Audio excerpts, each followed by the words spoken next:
Hey folks, I'm Sam Haymart for Test Driven TV.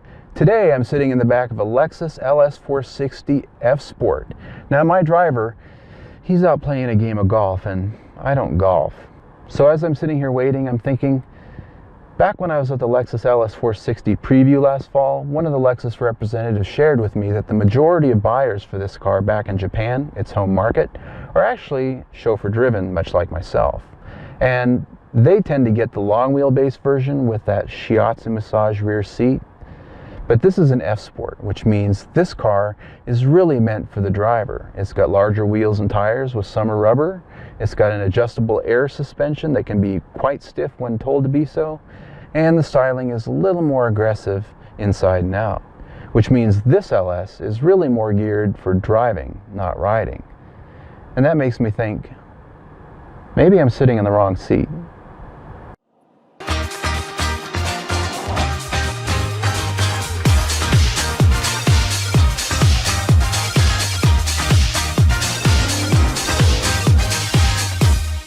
All joking aside, the Lexus LS460 FSport is some serious hardware in the luxury segment. Not ultra performance like AMG, FSport is more akin to the Sport package on Mercedes and the M Sport packages on BMW. Checking this option box gives you specifically 19-inch 10-spoke wheels, a lowered adaptive variable air suspension, stiffer roll bars, and large 14.8-inch Brembo front disc brakes with Lexus logos on them. Also included is a limited slip differential. The front fascia gets a more aggressive lower flank with the FSport grille, and fenders get special badges. The look is subtly more sporting, but not over the top. In fact, unless someone was a Lexophile, it's unlikely they would know the difference. Functionality for the 8-speed transmission is enhanced with steering wheel mounted paddle shifters and a console mounted knob to adjust driving modes from Eco to Sport and the top setting Sport Plus. The latter gives you the stiffest suspension setting, performance transmission shifting, and tighter steering. On the inside, the FSport gets a black leather trim package with Alcantara headliner and a special combination of patterned aluminum trims with piano black inlays. Seats get thicker side bolstering and embossed FSport logo headrests. While I get the sporting nature of the FSport trim package, I found the L logo patterned aluminum and piano black plastic trim a little cheapish for a car costing north of $87,000. For this kind of money, I'd prefer to see some genuine carbon fiber or a nice wood veneer. That aside, the interior is otherwise comfortable with every conceivable comfort. Memory seats get you there every time you hop in, while the steering wheel and seat moves away upon exit to make your getaway easier. The new design for 2013 is more artful than the previous model and ergonomically laid out. The Mark Levinson audio system and large-screen navigation infotainment system is exquisite with its 19 speakers. The control puck on the console is among the most intuitive to use in any brand we've tested, and we expect is patented for its brilliant design. The ride is ultra quiet inside, as you would expect from Lexus. The feel and touch of every surface is soft and luxurious while giving the sensation of top-notch build quality at all times. Even on the roughest of roads, the cabin remains a calm place.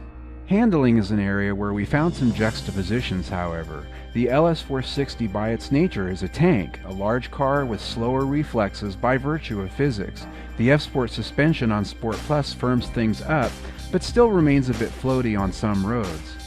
Additionally, the dynamics of the suspension seem out of sync with the steering ratio and the rate at which the car reacts to steering inputs. This is to say that while it's capable of grip, there seems to be a bit more tuning that could be done to make it all feel as one. Braking too seems out of sync. The big Brembos are strong indeed, however, tuned to grab tight quicker than you'd expect. It takes a few days of driving the LS460 FSport to learn to get a smooth operation on. That said, they work exceptionally well stopping the 4,365-pound LS. Acceleration is strong and the 8-speed transmission does well to deliver the power down. The engine has a nice muscle car growl when pushed, but remains dignified and refined at all times. Its distant roar is much akin to a crisscross speedboat, as it should be. With 386 horsepower, the LS460 is no sports car, but it has been known to accelerate from 0 to 60 in the mid 5-second range.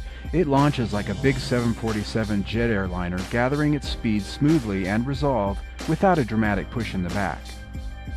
All this power translates to a thirst for fuel though, as we averaged about 17 miles to the gallon for the week in combined city highway driving.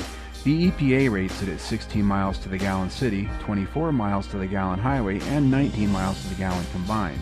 We did, however, have the air conditioner on at all times and used that power prodigiously. You know, one of the biggest questions I get when I test drive a Lexus is it as good as a Mercedes or the BMW? And to that, I always say yes and no.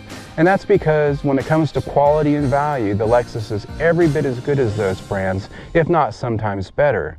But when it comes to what appeals to people, the BMW is the ultimate driving machine, and nobody's ever likely to take that away from them except maybe BMW.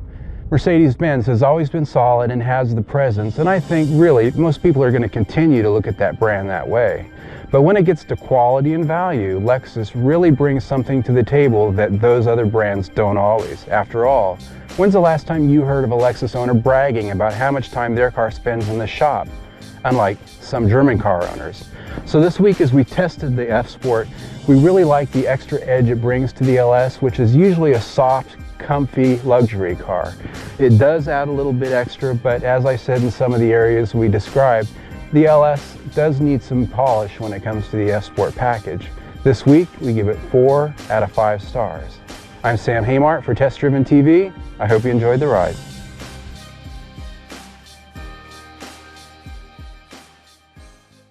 I get what you're saying, but thing is I really don't need a driver anymore. Can't you get a ride or something?